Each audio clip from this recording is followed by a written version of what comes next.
اعوذ باللہ من الشیطان الرجیم بسم اللہ الرحمن الرحیم۔ اقصا اسلامک ایجوکیشن کے معزز سامعین و ناظرین اور امت محمدیہ کی مقدس ماؤں بہنوں، السلام علیکم ورحمۃ اللہ وبرکاتہ۔ امید کرتی ہوں آپ جہاں بھی ہوں گے اللہ کے فضل و کرم سے خیر و عافیت سے ہوں گے، اور دعا گو ہوں کہ اللہ پاک آپ کو ہمیشہ صحت و سلامتی کے ساتھ پیار و محبت والی، خوشیوں والی، اتفاق اور اتحاد والی زندگی عطا فرمائے، آپ کو کبھی کسی کا محتاج نہ بنائے، آمین۔ سامعین، آج میں آپ کے ساتھ رمضان کے دوسرے عشرے میں پڑھا جانے والا وظیفہ بتاؤں گی، جو کہ آپ نے ہر نماز کے بعد کرنا ہے، اور یہ وظیفہ ہمارے آقا علیہ الصلوۃ والسلام نے خود ارشاد فرمایا ہے کہ اس عمل کو ہر نماز کے بعد کرنے سے اللہ کریم دنیا اور آخرت کی نعمتوں سے مالا مال کرتے ہیں، خواہ نعمتیں دولت کی ہوں، رزق کی ہوں، گھر کی ہوں، گاڑی کی ہوں، یا قرض سے نجات پانے کے لیے، یا کسی بھی مشکل سے نجات پانے کے لیے ہو۔ تو آپ اس عمل کو، اس وظیفے کو رمضان المبارک کے پورے مہینے میں ہر نماز کے بعد بھی کر سکتے ہیں۔ رمضان کے علاوہ بھی آپ ہر نماز کے بعد اس عمل کو، اس وظیفے کو کر سکتے ہیں۔ چھوٹا سا عمل ہے، 3 سے 4 منٹ لگیں گے اس عمل کو کرنے کے، لیکن اس کے فوائد بہت ہی زیادہ ہیں۔ وظیفے کی طرف جانے سے پہلے میں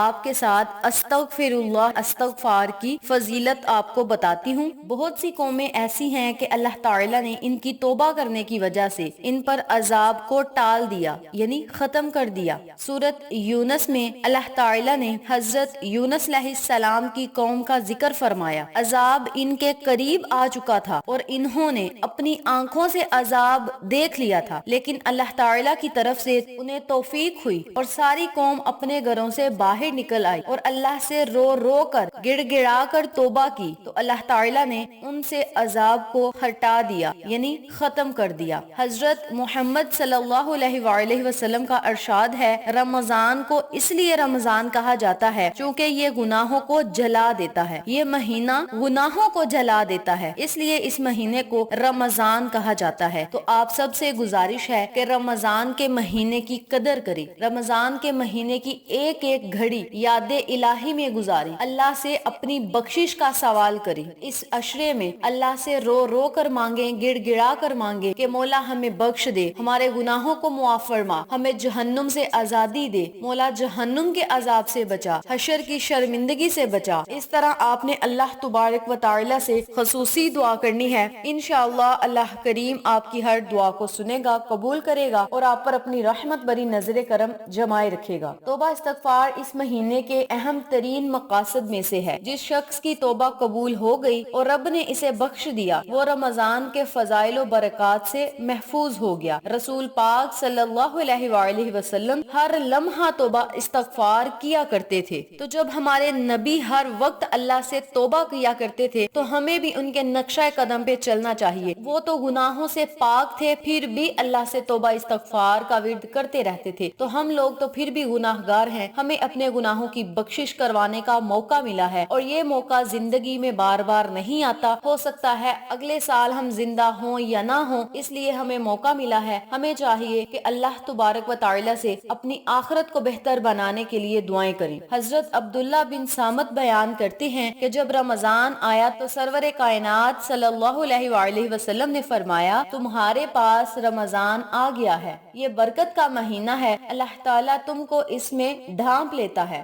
اس میں رحمت نازل ہوتی ہے اور گناہ جھڑ جاتے ہیں، اس میں دعا قبول ہوتی ہے، اللہ تعالیٰ اس مہینے میں تمہاری راغبت کو دیکھتا ہے، سو تم اللہ کو اس مہینے میں نیک کام کرتے دکھاؤ، کیونکہ وہ شخص بدبخت ہے جو اس مہینے میں اللہ کی رحمت سے محروم رہا۔ صادق الامین خاتم النبیین صلی اللہ علیہ وآلہ وسلم فرماتے ہیں، جس نے رمضان کے روزے ایمان اور احتساب کی نیت سے رکھے تو اس کے گزشتہ گناہ بخش دیے گئے، باحوالہ بخاری شریف۔ اس ماہ مبارک کی آمد کا یوں ہی وہ مبارک دن تھا جب تقریباً 1500 سال قبل مسجد نبوی کے منبر سے حضور پاک صلی اللہ علیہ وآلہ وسلم نے اپنی امت کو یہ خوشخبری سنائی تھی، لوگوں خدا کا مہینہ رحمت، برکت اور مغفرت کے ساتھ تمہاری طرف آ رہا ہے، وہ مہینہ جو خدا کے نزدیک بہترین مہینہ ہے، جس کے ایام بہترین ایام، جس کی راتیں بہترین راتیں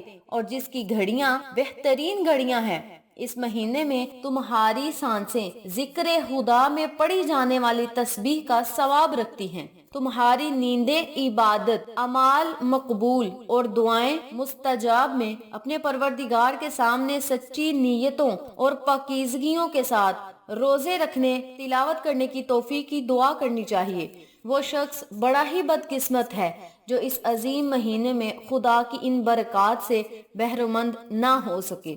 روزہ اللہ تعالیٰ کی بارگاہ میں روزے دار کے لیے شفاعت و سفارش کرے گا۔ روزہ رکھنے کی کیا فضیلت ہے، کیا برکات ہیں، یہ انشاءاللہ میں نیکسٹ ویڈیو میں بتاؤں گی۔ تو اب ہم اپنے مقصد کی طرف چلتے ہیں اور آپ کو وظیفہ بتاتے ہیں کہ آپ نے اس عمل کو کرنا کس طریقے سے ہے۔ ابھی میں نے آپ کو رمضان المبارک میں توبہ استغفار کرنے کے فوائد و فضیلتیں بتائی ہیں۔ اب ہم اپنے مقصد کی طرف چلتے ہیں اور آپ کو عمل بتاتے ہیں کہ آپ نے اس عمل کو، اس وظیفے کو کرنا کس طریقے سے ہے۔ وظیفہ ذکر کرنے سے پہلے میری آپ سے گزارش ہے کہ ویڈیو کو آخر تک ضرور دیکھیے گا، اور جن لوگوں نے ابھی تک میرے چینل اقصا اسلامک ایجوکیشن کو سبسکرائب نہیں کیا، وہ نیچے موجود لال رنگ کے بٹن کو دبا دیں اور ساتھ موجود گھنٹی کے بٹن کو دبا دیں تاکہ میری ہر نئی آنے والی ویڈیو کی اپڈیٹ آپ تک بآسانی پہنچ سکے۔ جزاکاللہ۔ وظیفہ کرنے کا طریقہ اچھی طرح سن لیں، سمجھ لیں اور نوٹ بھی فرما لیں۔ آپ نے اس عمل کو، اس وظیفے کو روزانہ ہر نماز کے بعد پڑھنا ہے۔ کرنا آپ نے یہ ہے کہ آپ نے ہر نماز کے بعد 33 مرتبہ سبحان اللہ، 33 مرتبہ الحمدللہ اور 33 مرتبہ اللہ اکبر کا ورد کرنا ہے ہر نماز کے بعد۔ حدیث پاک میں ہے کہ آقا علیہ الصلوۃ والسلام نے فرمایا، جو شخص ہر نماز کے بعد 33 مرتبہ سبحان اللہ، 33 مرتبہ الحمدللہ اور 33 مرتبہ اللہ اکبر پڑھتا ہے، وہ کبھی نقصان میں نہیں رہتا۔ باحوالہ مسلم۔ تو آپ سب سے گزارش ہے کہ رمضان المبارک میں ہر نماز کے بعد آپ نے اس عمل کو، اس وظیفے کو کرنا ہے۔ رمضان کے دوسرے عشرے میں تو آپ نے اس عمل کی، اس وظیفے کی پابندی کرنی ہے، اور عام دنوں میں بھی آپ اس عمل کو، اس وظیفے کو کر سکتے ہیں، کیونکہ یہ میرے آقا علیہ الصلوۃ والسلام نے خود فرمایا ہے کہ آپ اس عمل کو، اس وظیفے کو ہر نماز کے بعد کر سکتے ہیں۔ 33 مرتبہ آپ نے ان تینوں کلمات کو پڑھ کے اول آخر آپ نے 3 مرتبہ درود پاک لازم پڑھنا ہے۔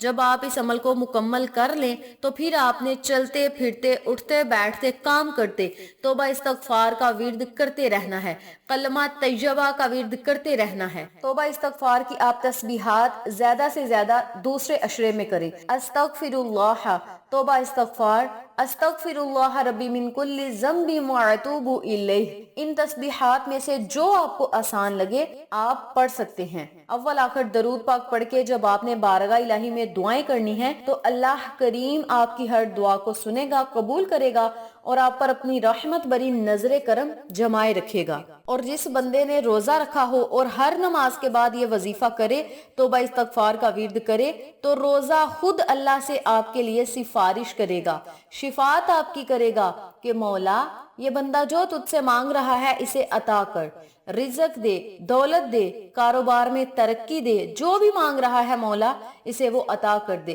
روزہ روزے دار کے لیے سفارش کرے گا اللہ سے۔ تو یہ ہمارے لیے بہت ہی خوش قسمتی کی بات ہے کہ اس ماہ مقدس میں ہم اللہ کے پیارے محبوب محمد مصطفیٰ صلی اللہ علیہ وآلہ وسلم کا بتایا ہوا عمل کریں، بتایا ہوا وظیفہ کریں، اپنے گناہوں سے بخشش مانگیں، اور جب ہم گناہوں سے پاک ہو جائیں گے تو اللہ کریم ہمیں بن مانگے عطا کرے گا، دنیا اور آخرت کی نعمتوں سے مالا مال کرے گا، ہمیں دونوں جہان میں کامیابیاں ملیں گی، بلکہ کامیابیاں ہمارا مقدر بن جائیں گی، کامیابی ہمارے قدم چومے گی۔ تو آپ اس عمل کو، اس وظیفے کو خود بھی کریں، اپنے عزیزوں کار فیملی ممبرز، فرینڈز اور نیبرز کے ساتھ شیئر بھی کریں تاکہ تمام لوگ اس وظیفے سے مستفید ہوں، آپ کو اور مجھے صدقہ جاریہ کا ثواب ملتا رہے۔ امید کرتی ہوں آپ کو میری آج کی ویڈیو پسند آئی ہوگی۔